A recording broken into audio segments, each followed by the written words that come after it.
Assalamualaikum warahmatullahi wabarakatuh. Kembali lagi di Re Channel. Pada kesempatan kali ini, Re Channel kembali hadir untuk membahas soal-soal persiapan dalam menghadapi seleksi P3K Badan Gizi Nasional tahun 2025.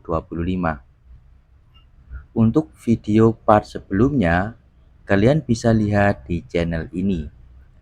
Tonton video ini sampai habis dan semoga bermanfaat. Dan jangan lupa ada kuis di akhir video ini yang bisa kalian kerjakan sebagai bahan latihan. Langsung saja kita ke soal nomor 1.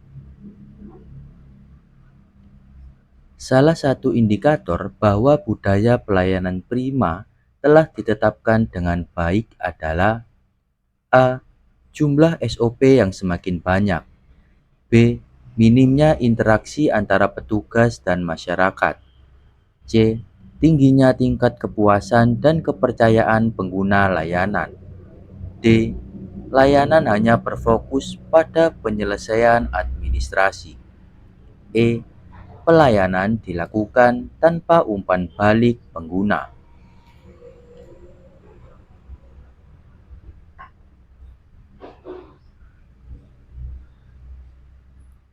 Budaya pelayanan prima dikatakan telah diterapkan dengan baik apabila pelayanan diberikan secara cepat, ramah, dan sesuai standar, sehingga masyarakat merasa puas. Hal ini menunjukkan bahwa aparatur tidak hanya menjalankan prosedur, tapi juga memiliki sikap profesional dan berorientasi pada kebutuhan pengguna layanan. Jadi jawaban yang paling tepat adalah C, tingginya tingkat kepuasan dan kepercayaan para pengguna layanan.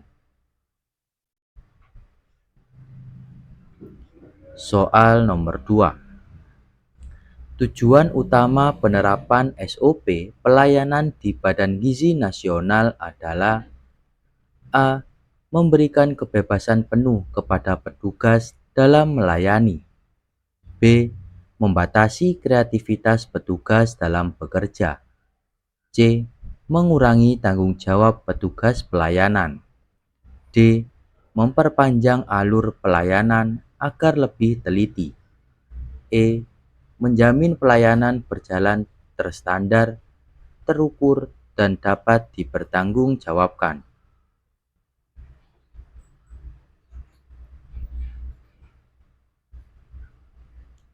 Tujuan utama penerapan SOP pelayanan di Badan Gizi Nasional adalah untuk memastikan pelayanan berjalan secara terstandar, konsisten, berkualitas, sehingga pelayanan dapat diberikan secara efektif, akuntabel, dan memenuhi kebutuhan masyarakat.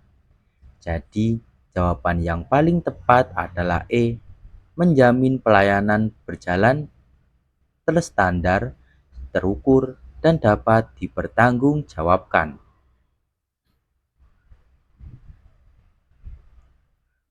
Sebelum lanjut, jangan lupa like, komen, dan subscribe. Dengan subscribe, saya doakan kalian lolos tes BUMN, CPNS, P3K, kedinasan, maupun tes lainnya yang kalian ikuti. Soal nomor 3. Dalam konteks pengendalian mutu, indikator keberhasilan SOP pelayanan ditunjukkan oleh A. SOP tidak pernah diubah meskipun ada perubahan sistem. B. Hasil monitoring dan evaluasi menunjukkan peningkatan kinerja layanan. C. Pelayanan bergantung pada pengalaman individu petugas. D.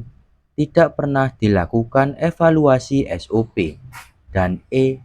SOP hanya menjadi arsip administratif.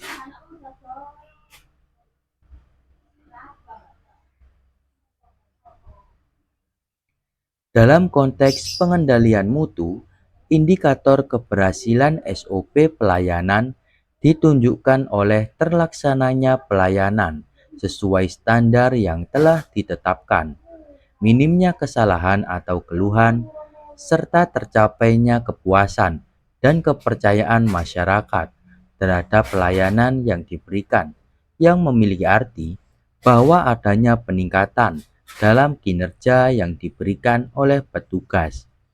Jadi, jawaban yang paling tepat adalah B. Hasil monitoring dan evaluasi menunjukkan peningkatan kinerja layanan. Kita lanjut ke soal nomor 4. Upaya pencegahan pelanggaran etika pelayanan yang paling efektif adalah A.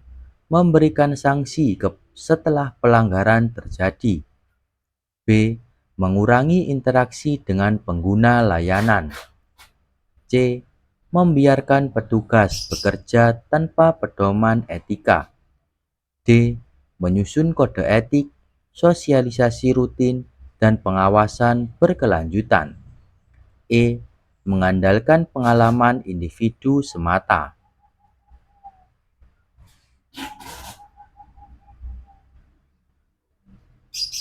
Upaya pencegahan pelanggaran etika pelayanan yang paling efektif adalah dengan membangun kesadaran dan integritas masing-masing aparatur melalui pemahaman kode etik, serta penerapannya secara konsisten yang disertai dengan pengawasan dalam setiap pelaksanaan pelayanan. Jadi jawaban yang tepat adalah D, dengan menyusun kode etik, sosialisasi rutin, dan pengawasan secara berkelanjutan. Kita lanjut ke soal berikutnya, nomor 5. Jika masyarakat menyampaikan keluhan dengan nada emosi atau marah, sikap etis pertama yang harus ditunjukkan penata layanan operasional adalah A. Memotong pembicaraan agar cepat selesai. B. Mengabaikan keluhan sampai emosi mereda. C. Membalas dengan nada tegas agar situasi terkendali. D. Meminta masyarakat datang di lain waktu tanpa penjelasan. Dan E. Tetap tenang, mendengarkan secara aktif, dan menunjukkan rasa empati.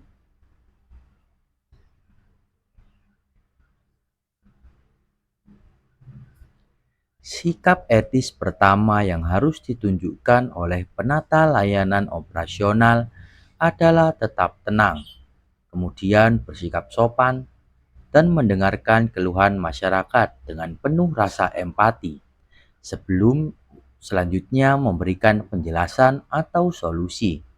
Dengan begitu, masyarakat juga akan merasa dilayani dengan baik dan tidak semakin tersulut emosinya.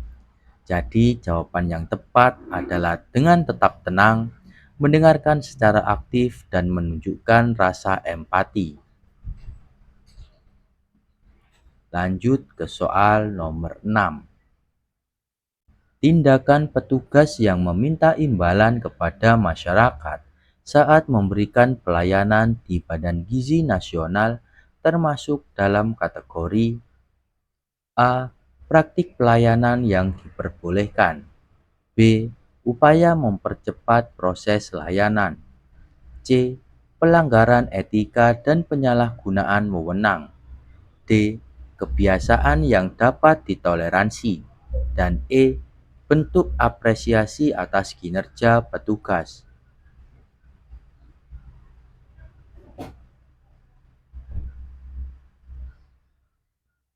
Tindakan petugas yang meminta imbalan kepada masyarakat saat memberikan pelayanan di Badan Gizi Nasional termasuk dalam kategori pelanggaran etika pelayanan dan bersifat gratifikasi atau pungutan liar karena bertentangan dengan prinsip integritas, profesionalisme, dan pelayanan publik yang bebas dari korupsi.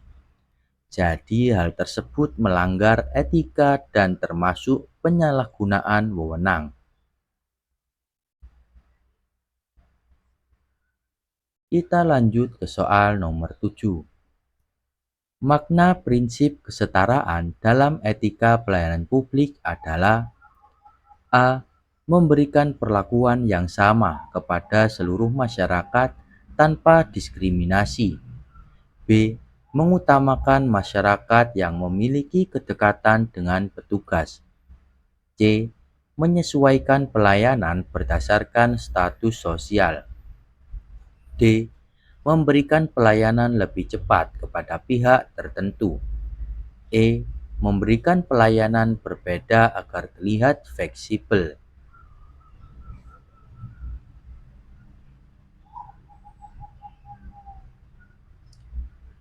Makna prinsip kesetaraan dalam etika pelayanan publik adalah dengan memberikan pelayanan yang sama, adil, dan tidak bersifat diskriminatif kepada seluruh masyarakat tanpa membedakan latar belakang, status, atau kepentingan tertentu.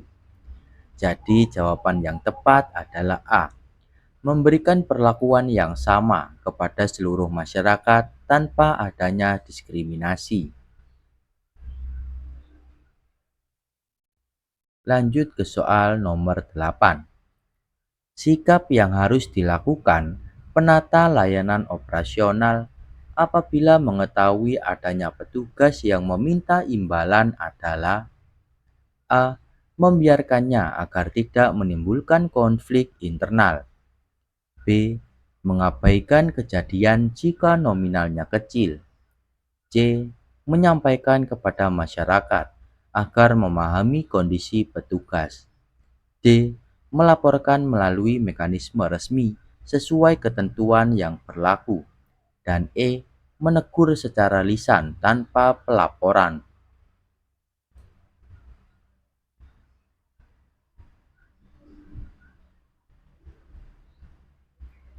Sikap yang harus dilakukan oleh seorang penata layanan operasional apabila mengetahui adanya petugas yang meminta imbalan adalah menolak praktik tersebut dan melaporkannya melalui mekanisme atau atasan masing-masing yang berwenang sesuai ketentuan yang berlaku. Hal tersebut sebagai bentuk menjaga integritas dan etika dalam pelayanan publik. Jadi jawaban yang paling tepat adalah D. Melaporkan melalui mekanisme resmi sesuai dengan ketentuan yang berlaku. Kita lanjut ke soal nomor 9. Tujuan utama penerapan manajemen antrian dalam pelayanan publik adalah A. Mengatur urutan pelayanan agar adil, tertib, dan efisien. B. Memberikan pelayanan khusus kepada pihak tertentu. C. Memperpanjang waktu tunggu agar pelayanan lebih teliti. D. Mengurangi interaksi antara petugas dan masyarakat. E. Membatasi jumlah masyarakat yang dilayani.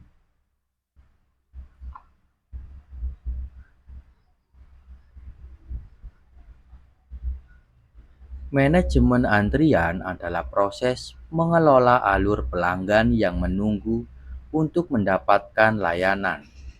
Manajemen antrian memiliki tujuan utama dalam pelayanan publik, yakni mengatur alur pelayanan secara tertib dan adil, agar waktu tunggu lebih efisien, pelayanan lebih merata, serta meningkatkan kenyamanan dan kepuasan masyarakat. Jadi jawaban yang paling tepat adalah A. Mengatur urutan pelayanan adalah adil, tertib, dan efisien.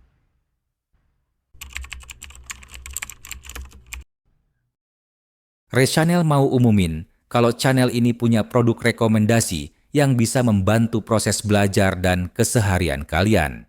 Kalian bisa intip produknya dan pilih yang paling cocok untuk kalian. Rechannel akan sangat senang kalau kalian cocok dengan produknya dan membelinya. Berikut ini adalah kuis pada video sebelumnya. Mari kita jawab bersama-sama. Dalam mengelola sumber daya material untuk mendukung kegiatan operasional, Penata layanan operasional harus melakukan tindakan berikut, yaitu A. Memonitor ketersediaan dan kebutuhan bahan operasional. B. Menentukan skema anggaran nasional lintas kementerian.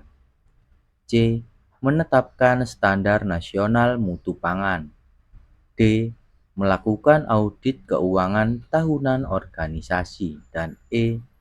Menyusun kurikulum pelatihan nasional terkait gizi.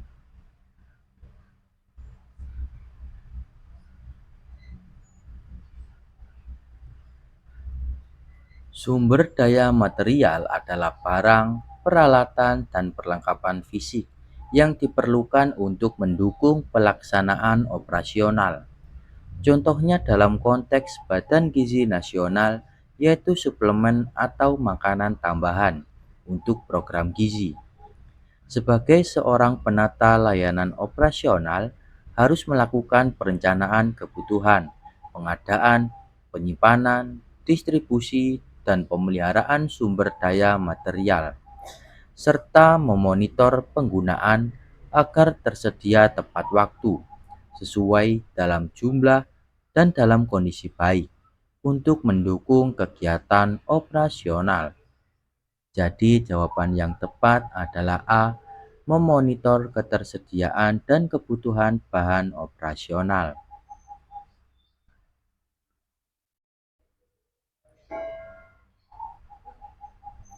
Berikut ini ada kuis yang bisa kalian kerjakan sebagai bahan latihan. Jangan lupa untuk menuliskan jawaban kalian di kolom komentar, dan akan kita jawab pada video selanjutnya. Salah satu bentuk teknologi modern yang paling efektif digunakan untuk manajemen antrian dalam pelayanan publik adalah A. Pencatatan manual di buku tamu. B. Pengaturan antrian secara lisan oleh petugas. C. Papan tulis untuk menulis urutan antrian. D. Menggunakan kartu antrian kertas tanpa sistem. Dan E. Sistem antrian digital berbasis nomor elektronik. Jangan lupa untuk menuliskan jawaban kalian di kolom komentar. Terima kasih sudah menyimak video ini hingga akhir. Kurang lebihnya mohon maaf dan semoga bermanfaat.